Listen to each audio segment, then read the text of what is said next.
नमस्कार, स्वागत है आप सभी का एसएमसी क्लासेस में। आज हम चर्चा करने वाले हैं एमसीक्यू सीरीज के अंतर्गत पार्ट 4 में अर्थशास्त्र के सबसे महत्वपूर्ण 40 एमसीक्यूज में सबसे पहले शुरुआत करते हैं आज के फर्स्ट क्वेश्चन की। Adam Smith gave the least importance to. Adam Smith ने सबसे कम महत्व दिया इनमें से division of labour, laissez faire या रोल ऑफ स्टेट। तो सबसे कम महत्व जो दिया वो सरकार की भूमिका को, राज्य की भूमिका को, रोल ऑफ स्टेट को। दरअसल एडम स्मिथ सहित सभी जितने भी क्लासिकल इकोनॉमिस्ट रहे हैं, उन सभी की जो नीति रही है, पॉलिसी रही है, फिलॉसफी रही है, वो अहस्तक्षेप की रही है। वो सरकार की भूमिका को कम से कम स्वीकार करते हैं। अगले प्रश्न की बात करते हैं। According to Karl Marx, which factor is mainly responsible for industrial reserve army.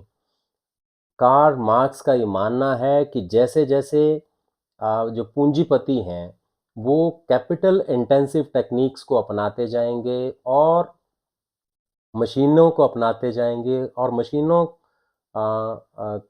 को अपनाने के साथ ही, पूंजी गहन तकनीक को अपनाने के साथ साथ वो रिप्लेस करते जाएंगे श्रमिकों को, श्रम को। तो वो श्रम जो हैं वो एक इंडस्ट्रियल रिजर्व आर्मी के रूप में बेरोजगार जो श्रमिक हैं वो उनकी रिजर्व आर्मी बनती जाएगी। ऐसा मानना था कार्ल मार्क्स का। अगले प्रश्न की बात करते हैं। The indifference curve technique of JR. Hicks is based on. वो हमारे पास एक कार्डिनल उपयोगिता विश्लेषण है और एक ऑर्डिनल जो क्रमवाचक उपयोगिता विश्लेषण है। तो उदासीनता वक्रों की या तटस्थता वक्रों की जो तकनीक है जो कि जे.आर. हिक्स ने दी है, वो ऑर्डिनल यूटिलिटी एनालिसिस या क्रमवाचक उपयोगिता विश्लेषण पर आधारित है। अगले क्वेश्चन की बात करते हैं। भारत में जो एसएमई जो हैं, लघु और सूक्ष्म उद्योग विकास के लिए कौन सी जो शीर्ष अपेक्स की जो फाइनेंशियल इंस्टीट्यूशंस है वो रिस्पॉन्सिबल है? कौन सी वित्तीय संस्था है? वो वित्तीय संस्था है सिडबी।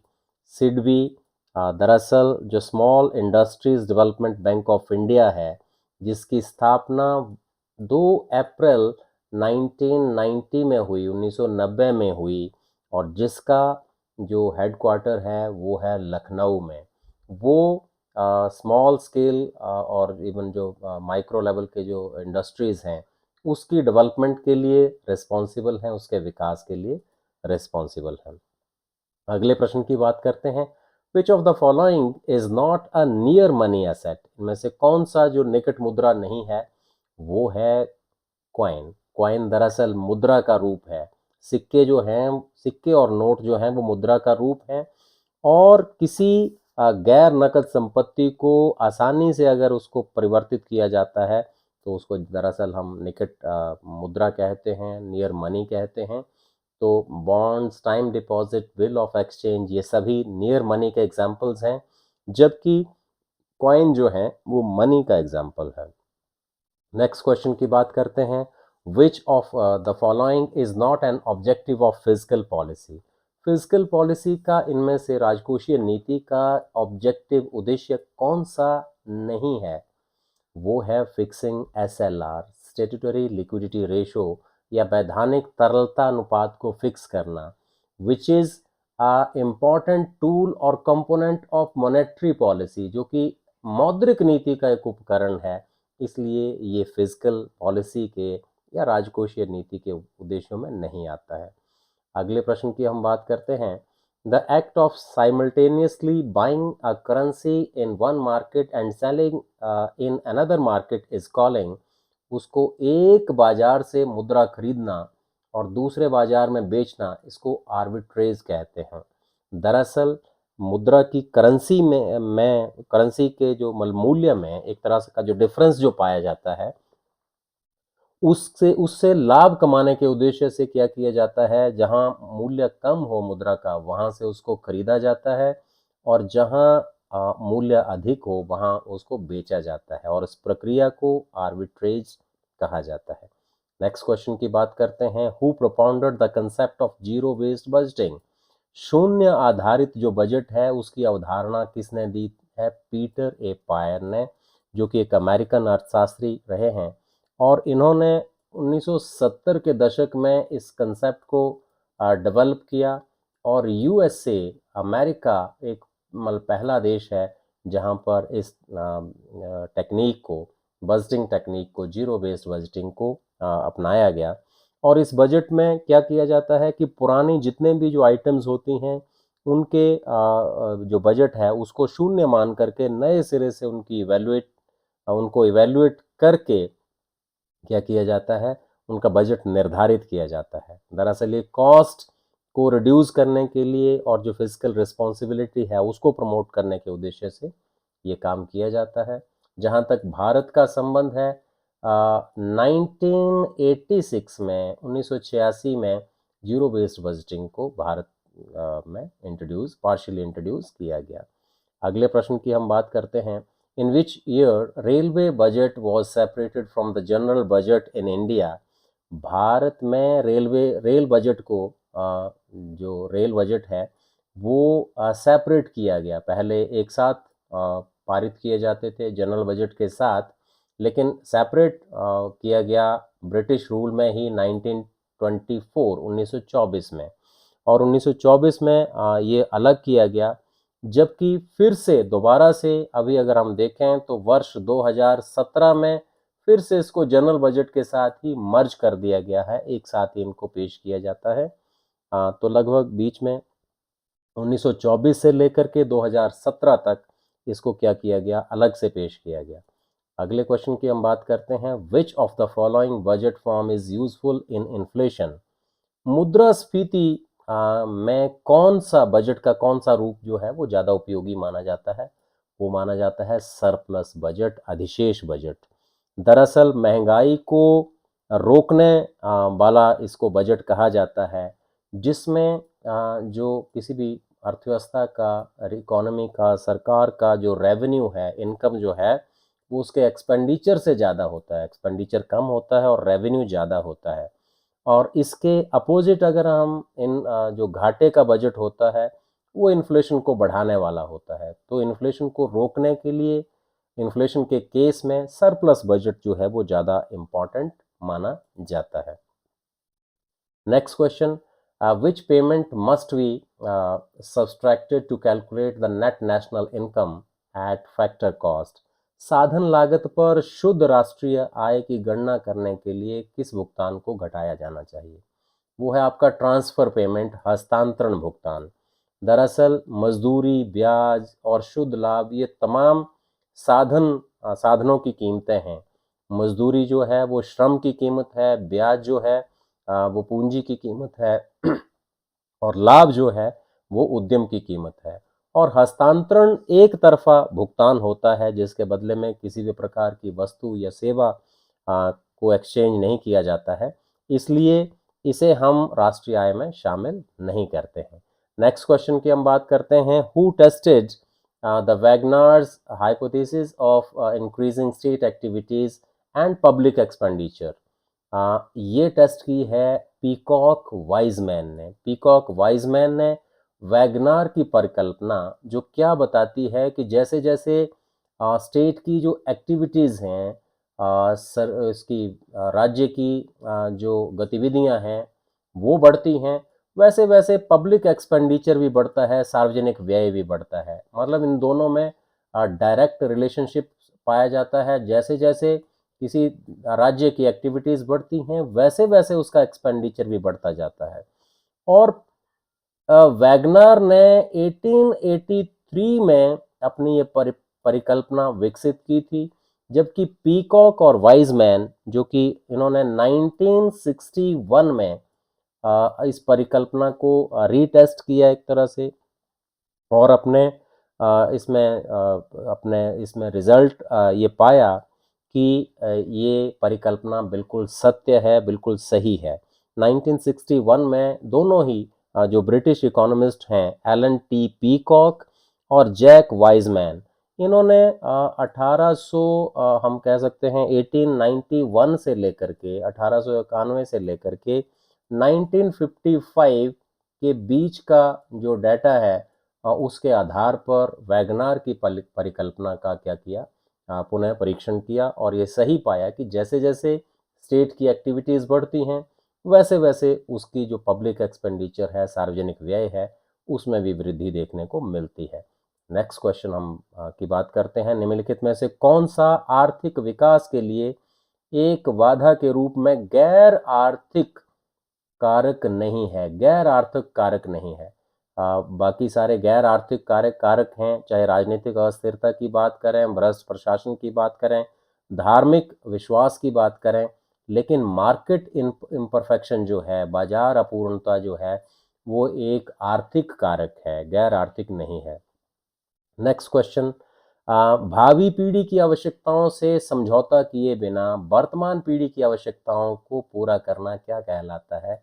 ये कहलाता है सस्टेनेबल डेवलपमेंट, सतत पोषणीय विकास भी कहते हैं इसको, धारणीयता विकास भी कहते हैं। जब हम वर्तमान पीढ़ी की आवश्यकताओं को, संसाधनों का ऐसे इस्तेमाल करते हैं ताकि आने वाली पीढ़ियों को भी संसाधन बचे रहें, बचतपूर्ण ढंग से इस्तेमाल करते हैं, ऐसे इकोनॉमिक मॉडल को, ऐसे डेवलपमेंट मॉडल को सस्टेनेबल डेवलपमेंट कहा जाता है। नेक्स्ट हम बात करते हैं, गरीबी लोगों की न्यूनतम जीवन स्तर प्राप्त करने की असमर्थता है। Poverty is the inability of people to attain the minimum standard of living, ये डेफिनेशन दी है वर्ल्ड बैंक ने। विश्व बैंक ने गरीबी की जो परिभाषा दी है वो लोगों द्वारा उनको जो न्यूनतम जीवन स्तर है वो भी प्राप्त जब नहीं कर पाते हैं, उसको प्राप्त करने में भी असमर्थ होते हैं, इस परिभाषा को वर्ल्ड बैंक ने, विश्व बैंक ने दिया है। नेक्स्ट क्वेश्चन की बात करते हैं, who is considered as the father of scientific socialism? वो है कार्ल मार्क्स। कार्ल मार्क्स को वैज्ञानिक जो समाजवाद है उसका जनक माना जाता है, उसका जनक कहा जाता है। और दरअसल कार्ल मार्क्स की जो फिलॉसफी है, जो कि कम्युनिस्ट मैनिफेस्टो और दास कैपिटल जो उनके द्वारा लिखी गई पुस्तकें हैं, उनमें उन्होंने ये फिलॉसफी दी है और समाजवाद का जनक के रूप में हम कार्ल मार्क्स को जानते हैं। नेक्स्ट क्वेश्चन की हम बात करते हैं, which one of the following is a positional average? जो पोजिशनल एवरेज की हम बात करते हैं तो वो इनमें से मीडियन है, मध्य का। दरअसल जो एवरेजेस हैं उसको हम दो कैटेगरी में रखते हैं, एक आपकी मैथमेटिकल एवरेजेस हैं, मैथमेटिकल एवरेजेस गणितीय माध्य, और दूसरा पोजिशनल एवरेजेस स्थितिक माध्य। मैथमेटिकल एवरेजेस में हम देखें तो अर्थमेटिक मीन, जो बाकी हमारे पर यहाँ पर दे रखे हैं AM, और दूसरा हमारे पास है हार्मोनिक मीन HM, और तीसरा हमारे पास है जियोमेट्रिक मीन GM। तो ये सारे हमारे पास अर्थमेटिक मीन, हार्मोनिक मीन और जियोमेट्रिक मीन ये मैथमेटिकल या गणितीय माध्यों में आते हैं, जबकि पोजिशनल एवरेजेस जो हैं वो स्थितिक माध्य, इसमें मीडियन और मोड ये हमारे किसके अंतर्गत आते हैं? स्थितिक माध्य के अंतर्गत आते हैं या पोजिशनल एवरेजेस के अंतर्गत आते हैं। नेक्स्ट क्वेश्चन की हम बात करते हैं, निम्नलिखित में से किस संगठन को अंतरराष्ट्रीय संबंधों में तीसरा स्तंभ माना जाता है? तो third pillar in the international economic जो रिलेशन है उसको किसे कहा जाता है? वो है WTO, विश्व व्यापार संगठन, वर्ल्ड ट्रेड ऑर्गेनाइजेशन। दरअसल ब्रेटन वुड्स समझौते के अंतर्गत दो अंतरराष्ट्रीय संस्थाओं को, IMF और वर्ल्ड बैंक को प्रथम दो स्थानों पर रखा जाता है, जबकि थर्ड पिलर माना जाता है वर्ल्ड ट्रेड ऑर्गेनाइजेशन को, विश्व व्यापार संगठन को। नेक्स्ट क्वेश्चन की हम बात करते हैं, the 1 rupee currency notes where the signature of, किसके सिग्नेचर 1 रुपए के नोट पे होते हैं? इन केस ऑफ इंडिया वो होते हैं इसके फाइनेंस सेक्रेटरी, जो मिनिस्ट्री ऑफ फाइनेंस है भारत में, फाइनेंस सेक्रेटरी क्या करता है? ₹1 के नोट पर फाइनेंस सेक्रेटरी के सिग्नेचर देखने को मिलते हैं, जबकि बाकी सारे करेंसी नोट्स पे आरबीआई के, रिजर्व बैंक ऑफ इंडिया के जो गवर्नर होते हैं उनके सिग्नेचर देखने को मिलते हैं। तो इनमें से उपयुक्त में से कोई नहीं, नन ऑफ द अबव। इसको फाइनेंस सेक्रेटरी या वित्त सचिव के सिग्नेचर हमें ₹1 के नोट पर, करेंसी नोट पर देखने को मिलते हैं। अगले प्रश्न की हम बात करते हैं, विच of the following is the least liquid asset. दरअसल मशीन्स, मनी, शेयर्स और बॉन्ड में मशीनें जो हैं वो सबसे कम लिक्विड एसेट्स या तरल संपत्ति मानी जाती हैं। दरअसल किसी भी इंस्ट्रूमेंट को हम कैश में कितनी जल्दी, कितने कम समय में कन्वर्ट कर सकते हैं, उतना ही उसको तरल माना जाता है, और अधिक समय लगने पर उसको हम लीस्ट लिक्विड में कंसिडर करते हैं। तो इनमें से मशीनों को कैश में कन्वर्ट करने में ज़्यादा समय लगेगा, इसलिए हम इसे लीस्ट लिक्विड या कम तरल संपत्ति मानते हैं। जहां तक लाफर कर्व की बात है, Laffer curve shows the relationship between, किसके बीच संबंध को दर्शाता है, टैक्स रेट और टैक्स इनकम, कर की दर और कर आय में संबंध को दर्शाता है। दरअसल लाफर कर्व का ये मानना है कि जैसे जैसे यदि टैक्स रेट कम रखा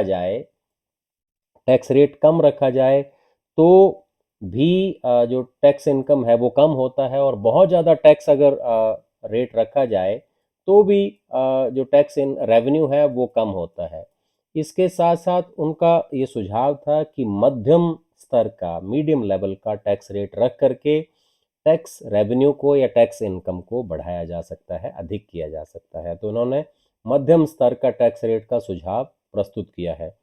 अगले प्रश्न की हम बात करते हैं कि कौन सा नियम ये बताता है कि रुचि, जो टेस्ट हैं या प्रेफरेंसेस हैं, अगर वो सिमिलर रहें, यथावत रहें, तो खाद्य पदार्थों पर व्यय की गई आय का भाग उपभोक्ता की आय के बढ़ने के साथ गिरता है।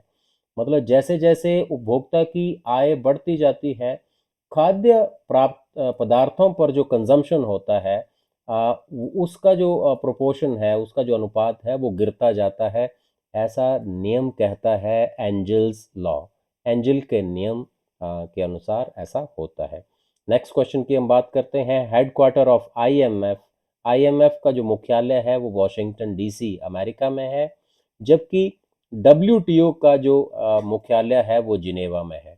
और डब्ल्यूटीओ का मुख्य उद्देश्य है अंतर्राष्ट्रीय स्तर पर व्यापार को प्रमोट करना, व्यापार को बढ़ावा देना, जबकि आईएमएफ का जो उद्देश्य है वो अपने सदस्य देशों को का जो भुगतान शेष का जो असंतुलन है, बीओपी का जो इम्बैलेंस है, उसको करेक्ट करने में, उसको संतुलित करने में सहयोग प्रदान करना, सहायता प्रदान करना। अगले प्रश्न की हम बात करते हैं, which economist first suggested the imposition of expenditure tax. व्यय कर लगाने का सबसे पहले सुझाव किस अर्थशास्त्री ने दिया था? निकोलस कार्डोर ने, एन कार्डोर ने सुझाव दिया था सबसे पहले व्यय कर इम्पोज करने का, लगाने का। Lorenz curve is use to study the which of the following. Lorenz curve जो है वो एक ग्राफिकल मेथड है टू मेजर द डिस्पर्शन, अपकिरण को मापने का। और दरअसल जो लॉरेंज कर्व है, लॉरेंज वक्र जो है, वो क्या मापता है? आय और धन की असमानता को मापता है। और आय और धन की असमानता को मापते हुए ये लाइन ऑफ इक्वालिटी है, बिल्कुल डायगोनल जो लाइन है। और यहाँ पर ये जो ब्लैक शेड में है ये आपका लॉरेंज कर्व है, एल सी इसको हम लिख सकते हैं, लॉरेंज कर्व है। Lorentz curve line of equality से, जो कि एल ई के थ्रू हम दर्शा रहे हैं, जितना दूर होगा उतनी ही उस देश या क्षेत्र या अर्थव्यवस्था में आय और धन की असमानता अधिक होगी, और जितना ये लाइन ऑफ इक्वालिटी के नज़दीक होगा उतनी ही असमानता कम होगी। तो कुल मिलाकर के हम बात करें तो लॉरेंज वक्र डिस्पर्शन को, अपकिरण को और आय और धन की असमानता का माप करता है। अगला क्वेश्चन की हम बात करते हैं, परफेक्ट कंपटीशन फेसेस, फर्म जो फेस है, क्या फेस करती है? ये फेस करती है परफेक्टली इलास्टिक डिमांड कर्व।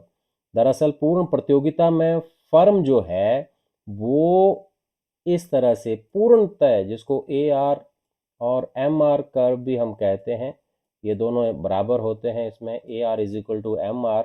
पूर्ण प्रतियोगिता में फर्म जो है परफेक्टली इलास्टिक डिमांड कर्व जो है उसको फेस करती है। पूर्णतः लोचदार मांग वक्र पूर्ण प्रतियोगिता में पाया जाता है।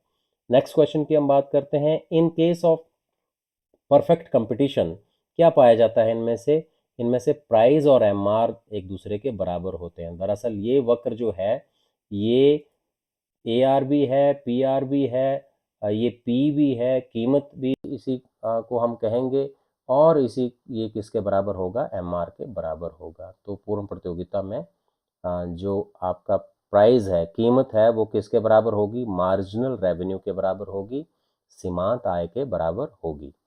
नेक्स्ट क्वेश्चन की हम बात करते हैं। For which of the following plans was the Mahalanobis model used?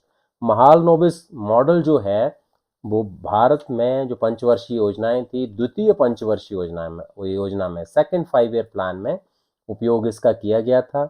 और प्रशांत चंद्र जो महालनोबिस थे, इनको कंसिडर किया जाता है as a father of statistics in India.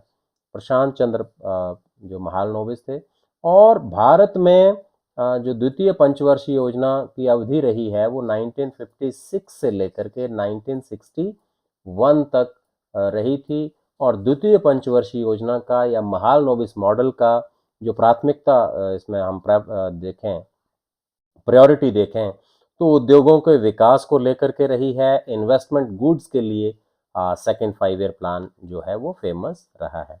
Next question की हम बात करते हैं। The basis of right to vote in IMF, अंतर्राष्ट्रीय जो मुद्रा कोष है उसमें वोट देने का जो अधिकार है वो किस आधार पर दिया जाता है? उसका बेस रहता है विभिन्न देशों को जो कोटा आवंटित किया होता है उसके आधार पर। On the basis of quota allotted to different countries, जो मेंबर कंट्रीज हैं IMF के, उसके आधार पर वो क्या कर सकते हैं? अपना वोट दे सकते हैं। नेक्स्ट क्वेश्चन की हम बात करते हैं। यूरो जो कि यूरोपियन कंट्रीज की एक जिसको हम कह सकते हैं आधिकारिक मुद्रा है, कॉमन मुद्रा है, वो कब ऑपरेशन में आई, किस वर्ष चलन में आई? वो 1999 में, 1999 में वो चलन में आई। और यूरो का जो सिंबल है वो कुछ इस तरह का आपको देखने को मिलता है। और इसके साथ साथ 1999 में आने के बाद इसके जो कॉइन्स और करेंसी नोट जो जारी किए गए वो वर्ष 2002 में जारी किए गए। ये एक इम्पॉर्टेंट इसमें बात है। और जहाँ तक इसके पर्पस की बात है तो पूरा यूरोपियन यूनियन में एक तरह से जो इकोनॉमिक एक्टिविटीज़ हैं और ट्रेड जो प्रैक्टिसेस हैं उसको प्रमोट करने के लिए यूरो करेंसी चलन में लाई गई। नेक्स्ट हम बात करते हैं ऑपरेशन ओपन मार्केट जो ऑपरेशंस हैं उसका क्या मतलब है? ओपन मार्केट ऑपरेशन का मतलब है कि जो buying and selling of government securities in case of India, RBI reserve bank of India ये काम करता है। अदरवाइज अगर हम बाकी अगर देखें तो सेंट्रल बैंक का ये काम होता है कि सरकारी प्रतिभूतियों के क्रय विक्रय इसके अंतर्गत किया जाता है। दरअसल इट इज अ की tool of central bank in the implementation of monetary policy के अंतर्गत ये काम किया जाता है। मॉनेटरी पॉलिसी जो है, मौद्रिक जो नीति है, और मौद्रिक नीति में जो मुद्रा की पूर्ति है, मनी सप्लाई जो है, मनी सप्लाई को दरअसल कंट्रोल करने के लिए ये बाइंग एंड सेलिंग का काम किया जाता है। और जब भी मुद्रा की पूर्ति को रिड्यूस करना हो, सप्लाई ऑफ मनी को रिड्यूस करना हो, तो इसको क्या कर दिया जाता है? सेल कर दिया जाता है। और जब मुद्रा की पूर्ति को अर्थव्यवस्था में बढ़ाना हो, इकोनॉमी में उस अमाउंट को बढ़ाना हो, तो क्या कर दिया जाता है? इसको बाइंग या बाई करके उन सिक्योरिटीज को खरीद करके हम ओपन मार्केट ऑपरेशन के थ्रू सप्लाई ऑफ मनी को या ओवरऑल जो अर्थव्यवस्था के इकोनॉमी के जो ऑब्जेक्टिव्स हैं उनको अचीव कर सकते हैं। नेक्स्ट क्वेश्चन की हम बात करते हैं। हैजिंग जो है उसका संबंध विदेशी विनिमय लेन देन से है। दरअसल जो रिस्क फैक्टर है इसको हम इन एडवांस क्या करते हैं? किसी विदेशी मुद्रा का जब हम एक्सचेंज करते हैं तो हम इन एडवांस किसी रेट को तय कर लेते हैं और आने वाले उसमें जो समय में उस तय किए हुए रेट पर अगर हम लेन देन करते हैं, इसी प्रोसेस को हेजिंग कहा जाता है। और रिस्क को मिनिमाइज करने के लिए, कम करने के लिए हेजिंग का इस्तेमाल किया जाता है विदेशी विनिमय लेन देन को लेकर के। नेक्स्ट क्वेश्चन की हम बात करते हैं, which part of the following primary sector relates to blue revolution. जो नीली क्रांति है वो किस से संबंध रखती है, वो है एक्वाकल्चर, मछली पालन, फिशरीज, इससे।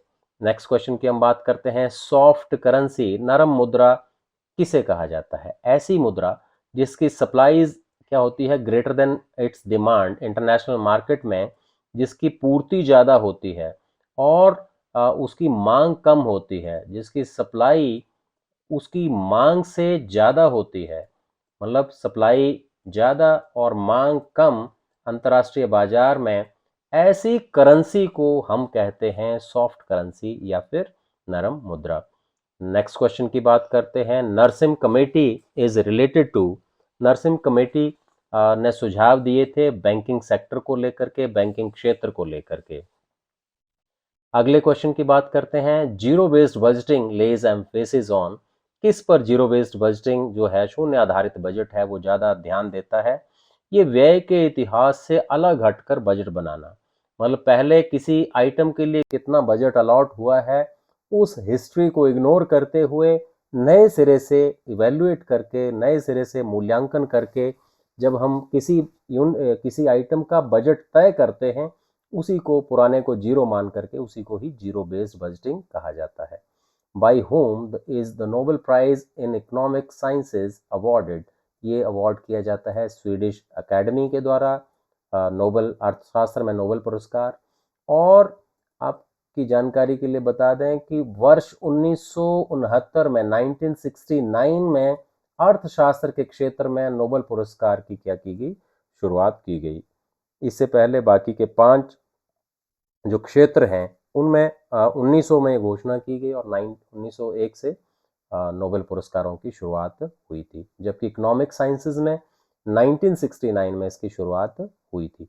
नेक्स्ट क्वेश्चन की हम बात करते हैं, the elasticity of substitution of resources is in the Cobb Douglas production function. Cobb Douglas जो प्रोडक्शन फंक्शन है, उत्पादन फलन है, उसमें प्रतिस्थापन की लोच, जो संसाधनों में प्रतिस्थापन की लोच होती है, वो 1 के बराबर होती है, इक्वल टू 1 होती है, इकाई के बराबर होती है।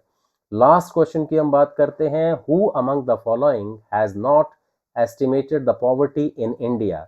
भारत में सबसे पहले वीएम दांडेकर एंड रथ ने काम किया, वीएस मिन्हास ने काम किया, पीके वर्धन ने पॉवर्टी एस्टिमेशन को लेकर के गरीबी के अनुमान, गरीबी के भार संबंधी अनुमान उन्होंने लगाए, लेकिन प्रोफेसर राज कृष्णा ने इस संबंध में कोई काम नहीं किया है पॉवर्टी को एस्टिमेशन को लेकर के। उन्होंने काम किया है नेशनल इनकम को लेकर के, राष्ट्रीय आय को लेकर के। तो कुल मिलाकर के ये 40 इंपॉर्टेंट क्वेश्चन आज हमने डिस्कस किए। आई होप कि आपको ये प्रेजेंटेशन, ये कलेक्शन पसंद आया होगा। Thanks for watching. Thank you.